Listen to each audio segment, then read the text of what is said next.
Hey guys, and welcome to another Game Gengo N3 grammar video. In this video, we're going to be covering 4 pieces of N3 grammar: GACHI, GATAI, GIMI, and GOTONI. We're going to go through a bunch of different clips from various different video games to give you a really good feel for how this grammar is used. We're going to go through the grammar rules so that you know exactly how to use it yourself, and we'll also have a look at a bunch of different examples to see how it's actually used in native media. So that hopefully by the end of this video you'll have a really strong conceptual connection to exactly how this piece of language is used, and hopefully help connect this use of language to the characters in video games to give you an even better shot at remembering how the language is used. This video is brought to you by all of the wonderful supporters on Patreon. So if you want to support the channel and also join the Game Gengo Discord community, then consider joining us on Patreon. So without further ado, let's learn some N3 grammar. ヨナは病気がちであまり外に出れないから、もしよければ時々手紙を送ってもらえるかな。はい、喜んで。皆さん、お元気で。GACHI. Here we have GACHI, and this is a piece of grammar that's used after nouns and verbs in the stem form to express someone or something having a tendency or prone to be a certain way. This is often used in a negative sense, like someone being prone to getting sick, 病気がち, or someone tending to forget things, 忘れがち. These are all negative traits that someone or something might have, and they're apt to continue to have. This is what the GACHI expresses. And so GACHI is used to express the concept of repetitive negative tendencies, and so it can't be used with positive traits. So like we have here in Nier Replicant, talking about the character Yona, who is the main character's sick little sister, and she's always being taken care of by Yu, her older brother. So we can see here this negative tendency being expressed here with GACHI, here with 病気がち. She has a tendency to be sick. 嘘だなんて。ちなみに三越柴は今日見つかった幸田さんへのいじめにも関係してたようです。なんというか、人を見下しがちなタイプだったんですかね。部員の南夏乃について聞きたい。部活休みがちだったけど、病気なんだって？まあ、いつ何が起こるかわからないビヨンドでは当然だ。事務的になりがちだ。ニュータイプという言葉を思わせた。だが、一人だけ抜きんでた能力を持つ者は集団の輪を乱しがちだ。And so as we can see with all of these examples, 病気がち, the tendency to be sick, 人を見下しがち, a tendency to look down on others, 休みがち, apt to take days off, なりがち, apt to become, and even 乱しがち, tend to disrupt. In all of these examples, the tendency to do or be a certain way is expressed in a negative sense here with nouns and verbs in the must form with GACHI. そのキャラクターが今スネークが見ているミスターゲーム&ウォッチってわけだ。なんとも理解しがたい相手だ。一体どういう生き物なのか分かりやすく説明してくれないか。GATAI. This next piece of language, GATAI, is used when it's difficult to perform an action. Perhaps because of its complexity, or the process being too hard or too challenging for the person who's attempting to perform that action. Like shinji gatai. It's difficult to believe something. Let's say that you cannot at all believe something because it's so unlikely. You cannot possibly connect the logic together and you can't understand how you're supposed to believe such a thing. In this situation, you would use shinji gatai. Shinjiru to believe, shinji in the must form, shinji gatai, difficult to believe.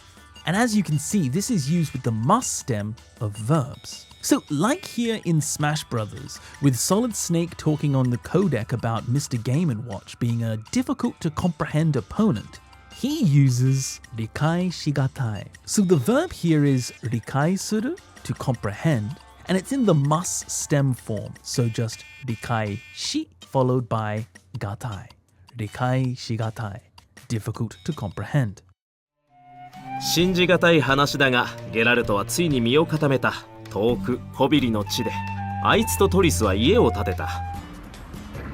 あのような醜い体をさらに改造までして使用するとは相も変わらず理解しがたい趣味だ。そういう時の先生には近寄りがたいものさえ感じます。やれやれ、巨大魔物に魔物付きか。綺麗だけどなんだか近寄りがたい人だったね。And so just as we saw in these further examples, shinji gatai, difficult to believe, rikai shigatai, difficult to comprehend, chikayori gatai, difficult to approach. All of these uses are talking about a verb in its must stem form being difficult to do. The act of believing that Geralt settles down being difficult to do. The act of comprehending why M. Bison likes transferring himself into other bodies being a difficult thing to do, and even the fact that Kaine is a person who's very difficult to approach. You use gatai when the verb is difficult to do. 問題ねえんじゃねえか。てか出ろ。いいから。漢字いつにも増してオーバーヒート気味だな。何よ漢字、回りくどいこと言ってないで、気になるなら言えばいいのに。GIMI. This next piece of grammar, GIMI, is used to express that someone is looking like or being a certain way. It follows verbs in the must stem form and nouns by themselves. But perhaps more precisely, you can think of this meaning for someone or something to have the feeling that it is very different from normal and it's a kind of negative context. Like someone appears a little fatigued, tsukaregimi. Or someone appearing to have a little bit of a cold, kazegimi. So like here from this example in Persona 4, we can see Yosuke talking about kanji saying that he's appearing even more overheated or overexcited than usual. So here we can see that gimi is being used after the noun for overheated to express that he's appearing in that way and that this state or condition is a little bit negative and unwanted. てかマジしんど。お前平気なわけ？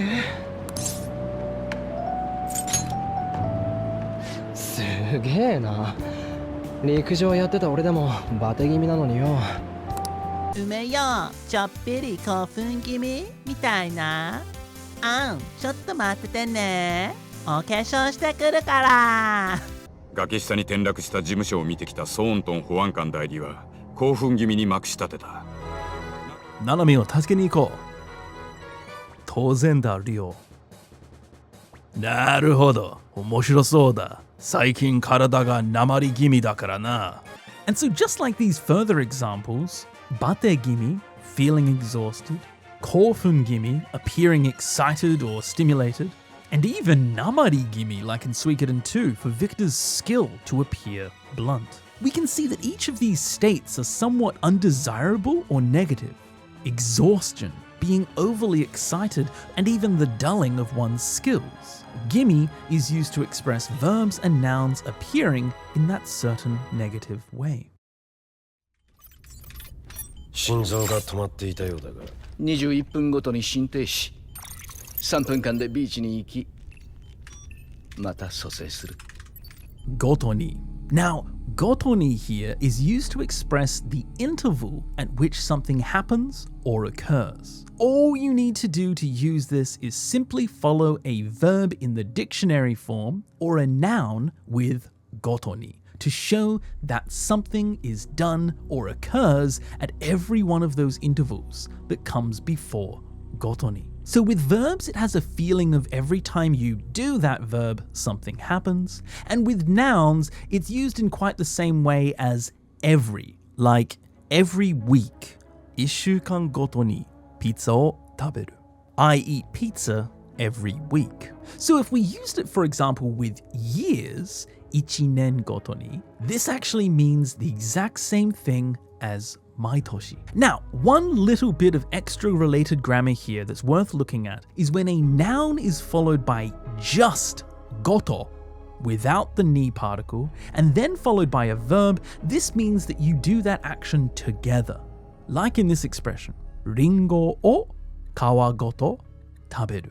To eat an apple with the skin on. So here kawa is the skin, kawagoto is with the skin. So just be aware that you may see this other use and try not to get them confused. Just keep in mind, look for the ni particle. If you see the ni particle, then you know it's not this use and you should be okay. So back to GOTONI, to do something at every certain interval. Like here we can see in Death Stranding, at the interval of every 21 minutes, Heartman's heart stops and he has a cardiac arrest. So we can see here the 21 minutes followed by GOTONI to express every 21 minutes, and then the language that follows expresses what happens every 21 minutes. お金持ちにしか縁がないものだとは思うけど、動力バスの本数が増えたのは正直ありがたいわね。南にある病院方面なんか30分ごとに走っているのよ。あれは波動。波動？生命が持つ力のようなもの。ルカリオは自らの波動を駆使し、それを力に変えているのよ。ルカリオは自らのダメージが増すごとに波動を高め強くなっていくの。だからダメージを多く与えたからといって油断しちゃダメよ。窮鼠猫を噛むといったところか。厄介だな。健康のため1時間ごとに15分の休憩を取るんだぞ。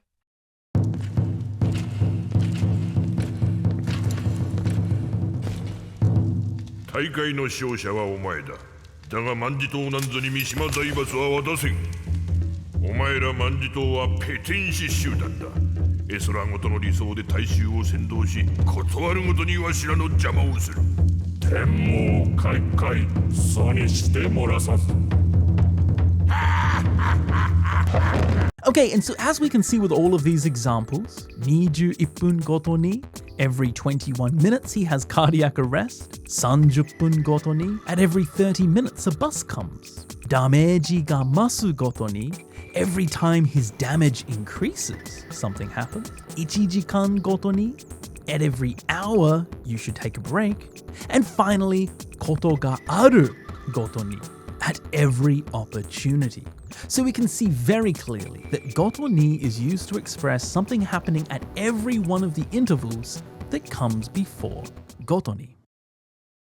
And so there we have the next 4 and 3 grammar points. So hopefully this video was able to help you get a good feel for how these concepts are used. Some of this stuff can get a little bit overcomplicated when you go really deep, so I feel just going through them and having a look at some contexts, and maybe over time as you see more and more examples of this being used, you get a really strong feel for how this grammar is used. So as always guys, thank you so much for watching. A huge thank you to all of the supporters on Patreon. You guys really are the greatest thing in the world. Thank you so much. Thank you very much guys for watching, and I'll see you all in the next video. See ya.